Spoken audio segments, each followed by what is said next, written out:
दोस्तों, स्वागत है आपका आपके अपने YouTube चैनल मानो ना मानो पर।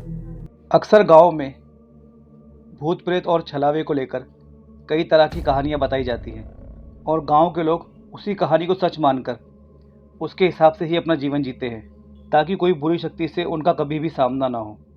पर इन सब बातों को ना मानने वाली मेरी दादी एक दिन ऐसी गलती कर बैठी जिसका हर्जाना उन्हें भुगतना पड़ता अगर उस रात कालू चाचा आकर उन्हें नहीं रोकता। तो वो ऐसी कौन सी गलती थी, क्या करा था आखिर मेरी दादी ने? आइए जानते हैं आगे की कहानी में। मेरा नाम सौरभ है।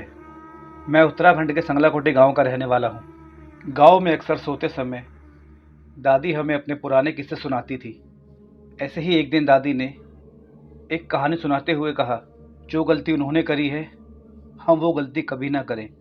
दादी बताती हैं, उनके ज़माने में जब गांव में बिजली नहीं हुआ करती थी तब गांव के सभी लोग 6 बजे ही दरवाज़ा बंद करके सोने चला जाया करते थे, क्योंकि पहाड़ी इलाकों में अंधेरा घना हो जाता था और पेड़ व झाड़ियों के बीच जंगली जानवरों और पहाड़ी छलावों का डर अलग था। छलावा? ये क्या होता है दादी? मैंने हैरान होकर दादी से पूछा।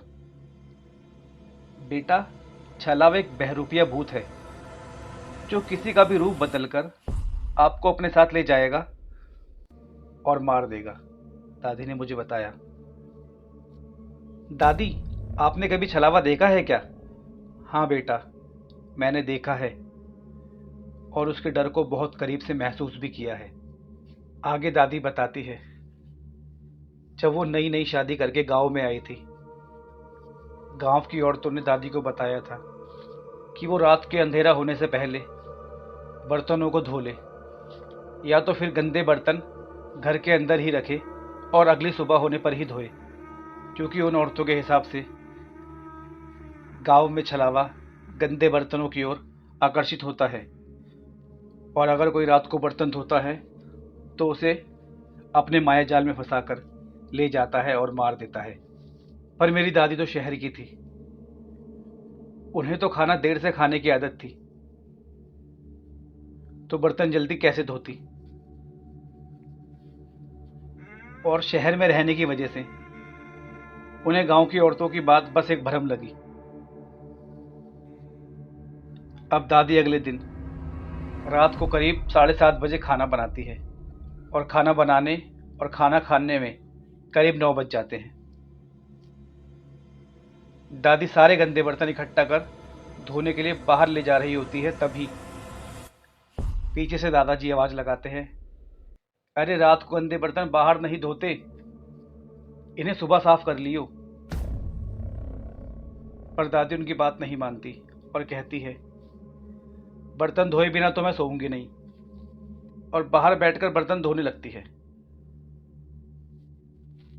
तभी वहां पड़ोस की बबीता काकी भी आ जाती है और आकर दादी से कहती है, अरे इतनी रात को बर्तन लेकर बैठी है, तुझे पता नहीं पूरा गांव सो रहा है, तू बाहर अकेली क्यों बैठी है? दादी हंसते हुए, अकेली कहाँ काकी, आप भी तो हो मेरे साथ। अब दोनों बैठकर बातें करने लगती हैं। फिर काकी कहती है, अच्छा मैं चलती हूँ, और उठ के चलने लगती है। दादी आवाज लगाती है, अरे काकी रुक, मैं छोड़ आती हूँ। पर बबीता काकी उनकी बात को इग्नोर करते हुए आगे चलने लगती है और मेरी दादी भी अपने अधूरे बर्तन छोड़ काकी के पीछे पीछे जाने लगती है, क्योंकि बबीता काकी दोनों आंखों से अंधी थी। अब दादी बबीता काकी के पीछे खुद कदम ही चलती है।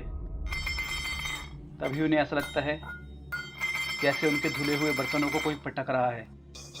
दादी पीछे मुड़कर देखती है, पर बर्तन जैसे के तैसे ही पड़े थे। अब दादी को अपने कान के पास किसी के फुसफुसाने की आवाज़ आने लगती है। अब दादी डरते डरते आगे बढ़ती है और बबीता काकी को आवाज़ लगाती है, अरे काकी रुक। पर ये क्या, आगे चल रही काकी अचानक गायब हो गई। दादी इधर उधर देखती है, पर अंधेरे में उन्हें कुछ दिखाई नहीं देता और चलते चलते वो कहाँ आ गई उन्हें खुद भी ये नहीं पता था। अब मेरी दादी घबराने लगी कि वो समझ चुकी थी कि वो रास्ता भटक गई हैं। तभी दादी को काकी फिर से नजर आई। पर ये क्या, जो काकी देख नहीं सकती थी वो दौड़ते दौड़ते दादी की तरफ ही आ रही थी। दादी ये नज़ारा देख हैरान हो गई और दौड़ते दौड़ते काकी एक भयानक रूप में बदल गई। दादी जोर से चिल्लाई और वहां से भागने लगी। दादी की आवाज़ सुनकर कालू चाचा घर से बाहर आकर देखता है तो मेरी दादी कालू चाचा के घर के बाहर शमशान में इधर उधर भाग रही थी और हवा में कुछ देख रही थी। कालू चाचा दौड़कर वहां गया और उनका हाथ पकड़कर घर की ओर ले आया। यहाँ मेरे दादाजी आराम से सो रहे थे। उन्हें कुछ पता ही नहीं था कि बाहर क्या हुआ है क्या नहीं। कालू चाचा दादाजी को सारी घटना बताते हैं। दादाजी कहते हैं, हो ना हो ये उसी छलावे का काम है जो झूठे बर्तनों पर आकर्षित होता है। दादाजी कालू चाचा का शुक्रिया करते हैं। अगर उस दिन कालू चाचा नहीं होते तो शायद मेरी दादी ये आप बीती बताने के लिए हमें ज़िंदा नहीं होती। दोस्तों, इस कहानी में इतना ही। अगर कहानी पसंद आई तो इसे लाइक करें, अपने दोस्तों के साथ शेयर करें। चैनल पर नए हैं तो चैनल को सब्सक्राइब करें। मिलते हैं कल एक नई कहानी के साथ आपके अपने YouTube चैनल मानो ना मानो पर।